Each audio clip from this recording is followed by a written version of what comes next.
Hello and welcome back. I'm back. I'm continuing. What is it? First page feedback, which I haven't done for a while. This is a series in which people submit a first page of a manuscript in progress, and I give them feedback. That's pretty much the gist of it, just like the title says, and that's what I'm doing now. This week, since nobody submitted a first page, I'm going to do what I do on weeks where I don't have any submissions, and I'm dipping into the public domain.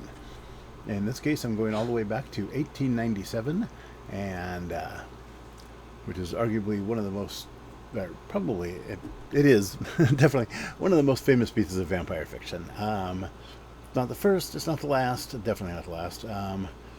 It's arguably the invention of the urban fantasy genre, which transports mythological creatures into our modern age.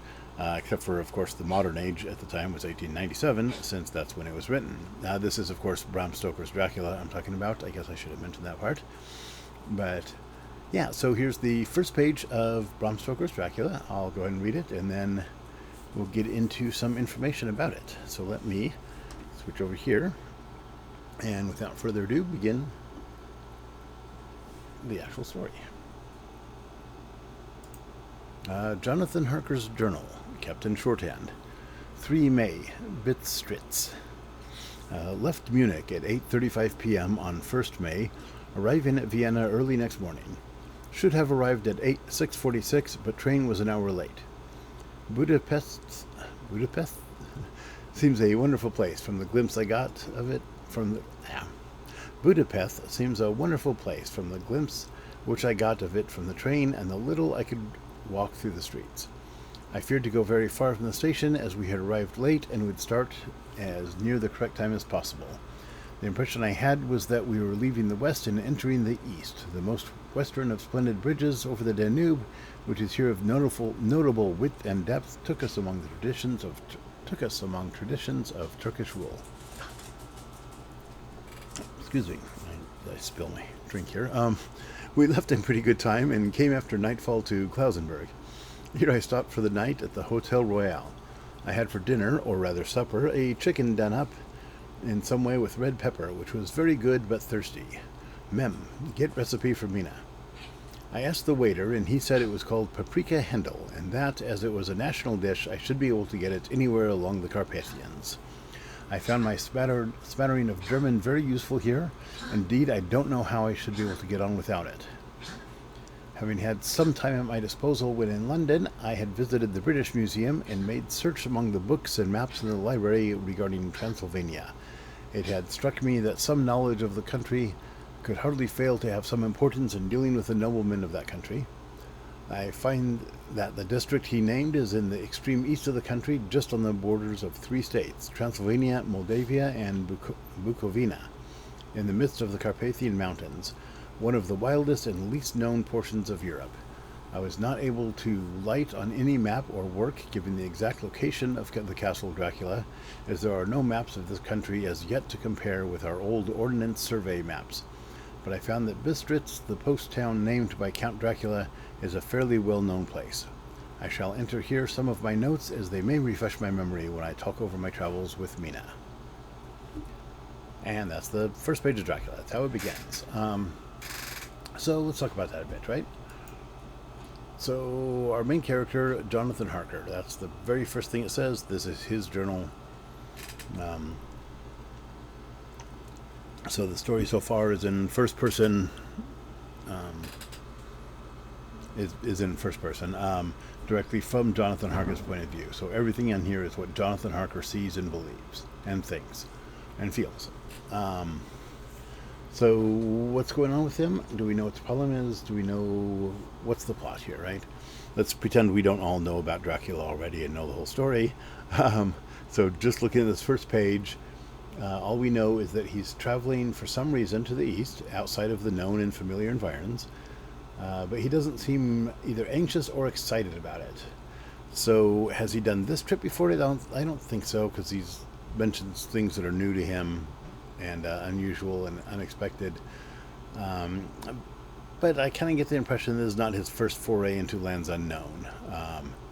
Perhaps he travels a lot for his business or whatever it is he's doing here.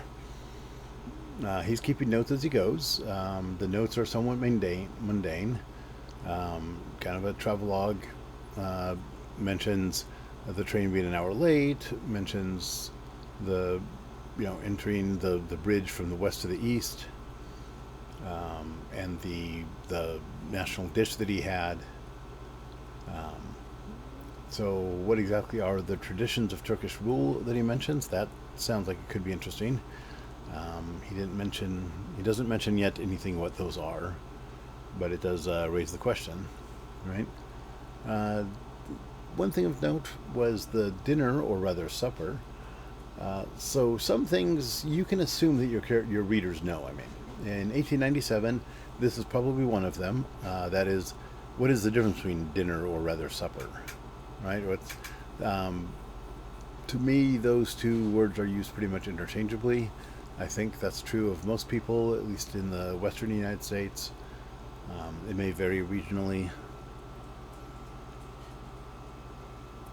but like I said, this is probably something that he could assume that his readers in 1897 England knew. Get the recipe from Mina. So here we're introducing a new character while telling us something about her. We're saying that she cooks and he does not. So here we have information about a character just within a few sentences or a few words. Right. So is this his wife? Maybe. That would be a common thing, especially in 1897, for his wife to cook and him not to cook. So he would get her the recipe rather than get it for himself. But yeah, well, more about Mina later, perhaps. I mean, yes, on this page we learn more, so we'll get to that. Let's see. He hits the library ahead of time, which sets up the tone for every Call of Cthulhu game a few generations later. But that's neither here nor there.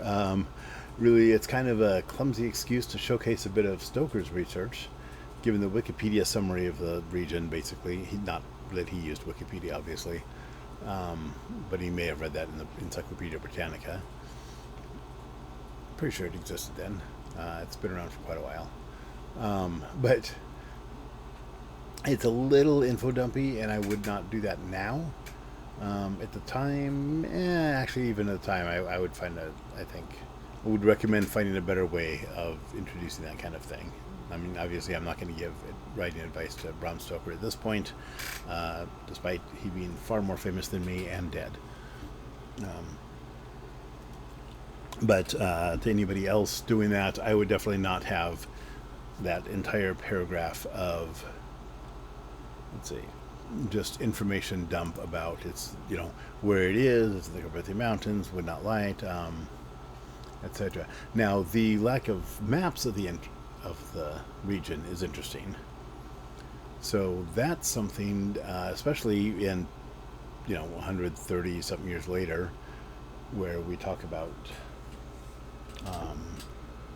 130 years later, we've got Google Maps of the entire Earth. There's no place on Earth that doesn't have a map of it, down to the street level or down to the individual house, right? So if there's a Castle Dracula in, Bistritz, or the town near Bistritz that the castle is in, or near, we would know about it. We would be able to find it. You just punch in the address and there it is anywhere on Earth, or the coordinates if there's no address. So anyways, a little clumsy info dumpy, but does give us that one little bit about the maps. The Count Dracula is mentioned here. So this is the second character we're introduced to. This is the person he's gone to meet, who gave him instructions on how to get to his house, or his castle. So we know he's got a castle, we know he's a nobleman of that country, so he's a nobleman of Bavaria. He has a castle somewhere. That whole thing with the maps would be a great, if you're writing a story set in this time, it's a great thing to keep in mind. No Google Earth, no Google at all, no Google Street View, no Google Earth, no Google information search, no Wikipedia. You want to know these kinds of things, you go to the library and you probably can't find most of the information. Let's see. He goes a little bit more about Mina, where he mentions I shall enter here some of my notes as they Yeah, right here. I shall enter here some more of my notes as they may refresh my memory when I talk over my travels with Mina. So again, suggesting he may be his wife, perhaps, somebody he's going to talk over his travels with. It could be that she's also a business partner. Perhaps she's involved in the business that he's in, whatever that may be. I mean, we know because, many of us have read this book, but he doesn't yet. I mean, if you're reading this for the first time and you've never heard of the story, you would not know that. Let's see. So what have we learned from here other than that? Okay, so we've got the two characters besides our main character. Mina, probably wife. Count Dracula, definitely client or somebody he's meeting. And yeah, you talk about friends. So, okay, the reason I think she's also involved in the business is because he's taking notes to talk over with her. So, you definitely talk about your travels with your friends, your relatives, your wife, whoever, people you know, but you don't necessarily need notes to do that. So this is something that they want to get everything straight, want to make sure everything's cataloged properly. So probably as well as being his wife, she is some kind of partner in this business or secretary or something that she acts as. Let's see. It's the world building. So it's set in modern day at the time it was written. And there's certain expectations. Train travel, telegrams, post can be taken as a given. It gives that information. So it sets the tone, the location, the time pretty well, right? And he's going into an unknown region in a known world. So that's interesting because we don't know what to expect from Carpathia because we don't know anything about it yet, or about Transylvania. It's a completely unknown area, so it's in a modern known world, but it's in a new area within that world that we don't know anything about, which is a good, nice transition there. Let's see. Smattering of German was very useful, so we know that they speak German and that he has learned German, although it is not his first language. So he's learned a little bit about that, so he's got some education. Whether that's formal education or not is, remains to be seen. But he's definitely an educated man of some sort, at least a little bit. And the problem. So what is the problem, right? What is he trying to accomplish and what is he doing? And where's the plot taking us from here? So we don't really get yet any indication of where the plot's going. That would probably come on later pages, which it does. We don't really know what's happening. There's no indication that there's any particular issue with meeting this Count Dracula person, other than we don't know much about him. We don't know what the problem is going to be. We don't know what trials Mr. Harkness is going to face. But it does leave that open. So if I read this, would I continue on to page 2, right? Because that's one of the most important questions on the first page. Is this person going to turn the page? Is our readers going to turn the page? And some of them won't, but you want a bunch of them to do so. In this case, probably I would. There's enough interesting things going on here that I would want to know a little bit more. Now, if nothing happened within the next couple pages, I might get bored and leave. As it is, I have read this whole book, so I did, continue. And it's not that long of a book, actually. I forgot what the word count is, but it's relatively short. For a novel, I mean, it's something like 90,000 words, I think. I don't remember. But anyway, that's not important. But the whole book is told in a whole series. It's told from multiple people's points of view in different journal entries, newspaper articles, recordings. It's really actually a fascinating method of storytelling, especially for the late 19th century. and we have multiple point of view, multiple characters, basically reinvented vampire fiction for the next 100 some odd years. There weren't any major updates as far as I know or can think of until Anne Rice got a hold of it.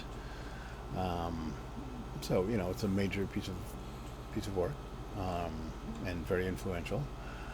But for the first page, yeah, it was interesting that he spent an entire paragraph almost just talking about that chicken dish.